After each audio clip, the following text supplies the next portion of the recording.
Welcome to the debate. आज हमारे विश्लेषण का आधार है सेंट्रल डिपॉजिटरी सर्विसेज लिमिटेड यानी CDSL की दूसरी तिमाही की अर्निंग्स कॉल।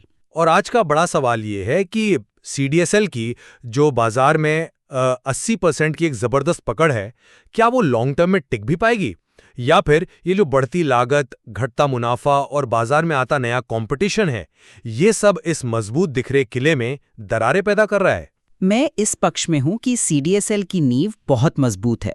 ये जो मुनाफे में कमी और लागत में बढ़ोतरी दिख रही है, ये असल में भविष्य के लिए एक जरूरी और सोचा समझा निवेश है, ताकि कंपनी अपनी लीडरशिप पोजीशन बनाए रख सके। और मेरा मानना है कि ये जो 80% मार्केट शेयर का बड़ा आंकड़ा है, ये कुछ बुनियादी कमजोरियों पर पर्दा डाल रहा है। मुनाफे में गिरावट और खास तौर पर नए ग्राहकों को जोड़ने की रफ्तार में कमी, ये साफ संकेत हैं कि आगे की राह उतनी आसान नहीं है। तो चलिए मैं अपनी बात शुरू करती हूँ।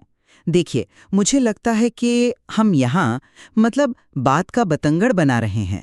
CDSL की बाजार में जो स्थिति है वो असाधारण है।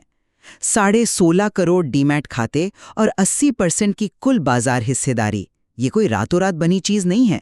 ये सालों के भरोसे और एक मजबूत टेक्नोलॉजी इंफ्रास्ट्रक्चर का नतीजा है। इस तिमाही में ही 66 लाख नए खाते जुड़े हैं। ये बाजार में लोगों के बढ़ते विश्वास को दिखाता है। अब जहां तक मुनाफे में कमी की बात है, उसे सही नजरिए से देखना होगा। पिछले साल कंपनी को अपनी एक सब्सिडियरी से एक बड़ा डिविडेंड मिला था, जो एक वन टाइम इवेंट था। इस बार का जो 128 करोड़ का मुनाफा है, वो पूरी तरह से कंपनी के कोर ऑपरेशन से आया है। ये कंपनी की असली टिकाऊ कमाई की ताकत दिखाता है। और आखिर में टेक्नोलॉजी और लोगों पर जो खर्च बढ़ रहा है, उसे मैं खर्च नहीं बल्कि भविष्य के लिए एक बीमा पॉलिसी की तरह देखती हूँ। जब बाजार में 5 करोड़ और निवेशक आएंगे, जैसा SEB का अनुमान है, तो जिस डिपॉजिटरी का सिस्टम सबसे तेज और सुरक्षित होगा, वही बाजी मारेगा। CDSL आज उस बीमा का प्रीमियम भर रहा है। आपका नजरिया दिलचस्प है, खासकर ये बीमा पॉलिसी वाला, लेकिन मैं इसे दूसरे एंगल से देखता हूँ। मुझे लगता है कि हम एक तेज रफ्तार गाड़ी को देख रहे हैं, जिसकी स्पीड धीरे धीरे कम हो रही है, और हम कह रहे हैं कि अरे, गाड़ी तो अभी भी चल रही है। हमें सिर्फ बड़े आंकड़ों में नहीं खोना चाहिए, बदलाव की दिशा को पकड़ना जरूरी है। स्टैंड अलोन मुनाफा पिछले साल की इसी तिमाही में 171 करोड़ था, जो अब घटकर 128 करोड़ रह गया है। ये 25% से ज्यादा की गिरावट है। आप इसे सिर्फ डिविडेंड न मिलने की बात कहकर नजरअंदाज नहीं कर सकते। ऑपरेशनल मार्जिन पर दबाव साफ दिख रहा है। और इससे भी बड़ा खतरे का संकेत है नए खाते जोड़ने की बाजार हिस्सेदारी में गिरावट। एक समय था जब CDSL की हिस्सेदारी 93% के शिखर पर थी, आज वो 82% पर आ गई है। ये साफ दिखाता है कि कंपटीशन भले ही धीरे धीरे पर CDSL के किले में सेंध लगा रहा है। और ये जो टेक्नोलॉजी पर बढ़ता खर्च है, एक ऐसा कुआं लग रहा है जिसमें पैसा बस जाता जा रहा है। मैनेजमेंट इसे निवेश कहता है, पर सवाल ये है कि इस निवेश पर रिटर्न कब दिखेगा और कब ये लागत स्थिर होगी। आपने नए खातों में हिस्सेदारी गिरने की बात की, लेकिन मैं इस तर्क से पूरी तरह सहमत नहीं हूँ। 93% से 82% पर आना, ये गिरावट तो है, मैं मानती हूँ, पर क्या हम तस्वीर का दूसरा पहलू देख रहे हैं? पिछली तिमाही में 56 लाख खाते खुले थे, इस तिमाही में 66 लाख, यानी बाजार में नए निवेशक लाने की रफ्तार तो असल में बढ़ी है। हाँ, वो तो है। और इस बढ़े हुए बाजार में भी 82% हिस्सेदारी रखना कोई छोटी बात नहीं है। 80% की जो कुल बाजार हिस्सेदारी है, उसने एक ऐसी मजबूत दीवार खड़ी कर दी है जिसे किसी भी नए प्रतियोगी के लिए तोड़ना लगभग नामुमकिन है। इसे ही बिजनेस की भाषा में इकोनॉमिक मोट कहते हैं। CDSL के पास वो खाई है जो उसे सुरक्षित रखती है। मैं आपकी इकोनॉमिक मोट वाली बात समझता हूँ, लेकिन उस खाई में पानी का स्तर कम हो रहा है, और यही मेरी चिंता है। निरपेक्ष संख्या जरूर बड़ी है, 66 लाख एक बड़ा नंबर है, लेकिन बाजार हिस्सेदारी का जो प्रतिशत है, वो ये बताता है कि आपकी ग्रोथ बाजार की ग्रोथ से तेज है या धीमी। जब आपकी हिस्सेदारी 93% से घटकर 82% होती है, तो इसका सीधा मतलब है कि आपके प्रतियोगी आपसे तेज दौड़ रहे हैं। वो नए ग्राहकों का एक बड़ा हिस्सा आपसे छीन रहे हैं। और उस बाजार हिस्सेदारी का क्या फायदा अगर मुनाफा लगातार घट रहा हो? आप शेयरधारकों को सिर्फ ये कहानी नहीं बेच सकते कि हमारे पास बहुत ग्राहक हैं। उन्हें आखिरकार मुनाफा चाहिए, और उस मोर्चे पर प्रदर्शन लगातार कमजोर हुआ है। देखिए, आप बार बार मुनाफे की बात कर रहे हैं, लेकिन ये भूल रहे हैं कि ये मुनाफा कम क्यों हुआ है। इसकी सबसे बड़ी वजह है बढ़ती लागत। तो चलिए इसी लागत पर बात करते हैं। जैसा कि सीईओ ने कॉल में साफ कहा, टेक्नोलॉजी और मैन पावर उनके 2 मुख्य इनपुट हैं। वे आज की नहीं, कल की तैयारी कर रहे हैं। आप इसे ऐसे समझिए, जब आप जानते हैं कि एक नया शहर बसने वाला है, तो आप वहां 2 लेन की सड़क नहीं बनाते, आप 8 लेन का हाईवे बनाते हैं। ठीक है। एसईबी की रिपोर्ट कह रही है कि भारत के कैपिटल मार्केट में करोड़ों नए निवेशक आने वाले हैं। सीडीएसएल उस भविष्य के ट्रैफिक के लिए आज ही हाईवे बना रहा है। ये एक प्रोएक्टिव इन्वेस्टमेंट है। टेक्नोलॉजी बनाने, टेस्ट करने और लागू करने में समय लगता है। अगर सीडीएसएल आज निवेश नहीं करेगा, तो कल जब वो लहर आएगी तो उनका सिस्टम क्रैश हो जाएगा। हाईवे का उदाहरण अच्छा है, पर मेरा सवाल ये है कि ये हाईवे कब बनकर तैयार होगा। ये तर्क हम पिछली कई तिमाहियों से सुन रहे हैं कि हम निवेश कर रहे हैं। मैनेजमेंट एक बहुत ही सुविधाजनक शब्द का इस्तेमाल करता है, डायनामिक एंड चेंजिंग एनवायरनमेंट। ये सुनने में बहुत अच्छा लगता है, लेकिन निवेशकों को एक रोड मैप चाहिए, है ना? उन्हें ये जानना है कि ये लागत कब स्थिर होगी। अगर लागत इसी दर से बढ़ती रही तो ये कंपनी के मार्जिन को स्थायी रूप से खा जाएगी। भले ही रेवेन्यू कितना भी बढ़ जाए, एक पॉइंट पर हमें यह देखना होगा कि इस निवेश का ठोस नतीजा यानी बेहतर मुनाफा कब मिलेगा। अभी तक तो सिर्फ लागत बढ़ती दिख रही है, मुनाफा नहीं। मुझे लगता है कि आप नतीजों को देखने में थोड़ी जल्दबाजी कर रही हैं। टेक्नोलॉजी का निवेश रातों रात मुनाफा नहीं देता। ये आपकी क्षमता को बढ़ाता है, आपके सिस्टम को सुरक्षित करता है और आपको कंपटीशन से आगे रखता है।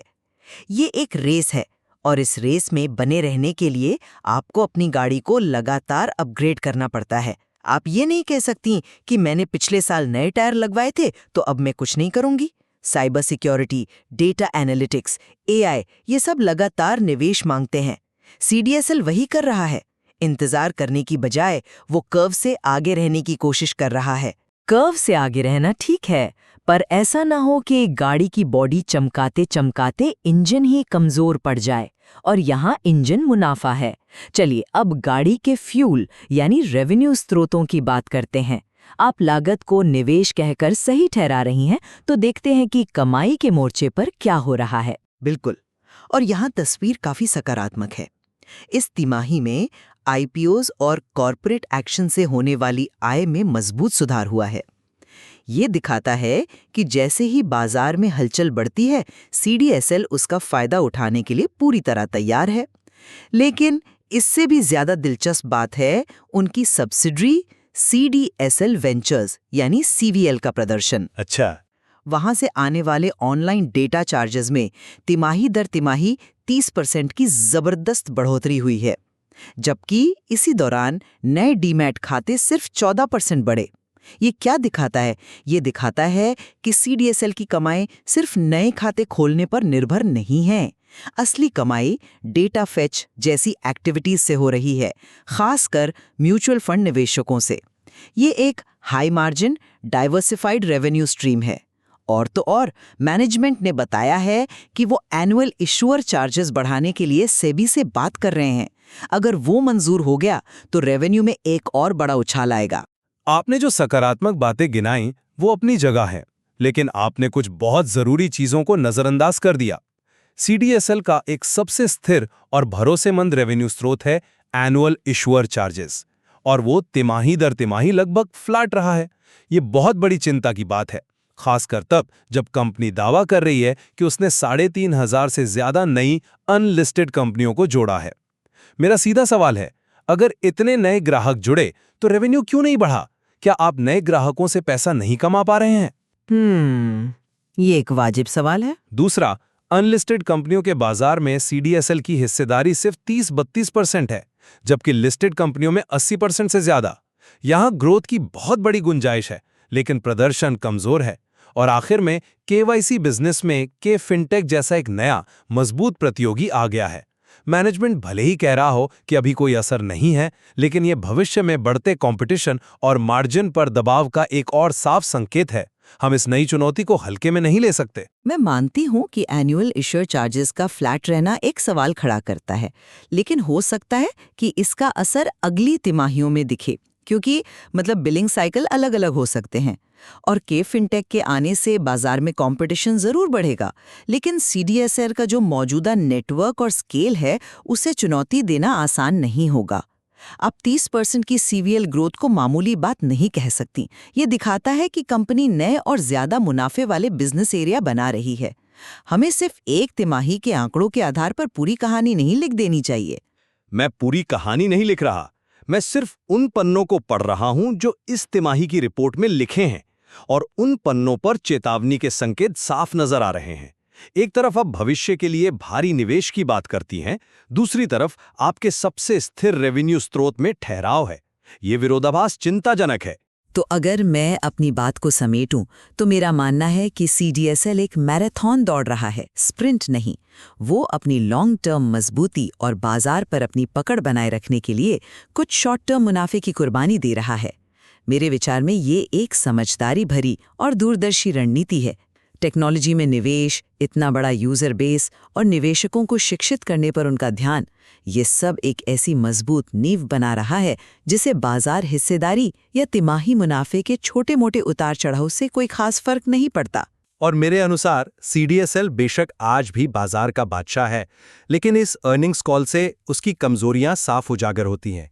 नए ग्राहकों को जोड़ने की रफ्तार में गिरावट, घटता हुआ मुनाफा और लगातार बढ़ती लागत, ये वो महत्वपूर्ण संकेत हैं जिन्हें नज़रअंदाज नहीं किया जा सकता। ये बताते हैं कि आगे का रास्ता उतना आसान नहीं है जितना कंपनी की 80% बाजार हिस्सेदारी देखकर लगता है। चुनौतियों को स्वीकार करना ही उन्हें हल करने का पहला कदम होता है, और मुझे लगता है कि अभी उस स्वीकार्यता में थोड़ी कमी है। निश्चित रूप से ये पूरी चर्चा भविष्य के विकास के लिए निवेश करने और वर्तमान में मुनाफा बनाए रखने के बीच के एक क्लासिक तनाव को दिखाती है। दोनों ही रणनीतियों के अपने अपने फायदे और नुकसान हैं। और इस अर्निंग्स कॉल से मिली जानकारी दोनों ही दृष्टिकोणों का समर्थन करने के लिए पर्याप्त सबूत देती है, जिससे श्रोताओं को अपना निष्कर्ष निकालने का एक अच्छा अवसर मिलता है।